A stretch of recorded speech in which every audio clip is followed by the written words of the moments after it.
and the guy called somebody 4 or 5 times, and finally they figured out it had a bad capacitor. So they put on a new capacitor and he went on his way, and then it quit cooling the same day.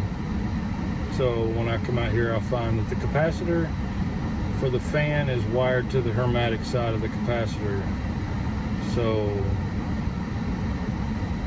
it overheated the motor.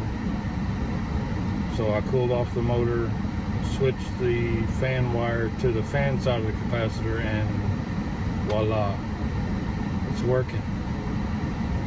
It's like magic.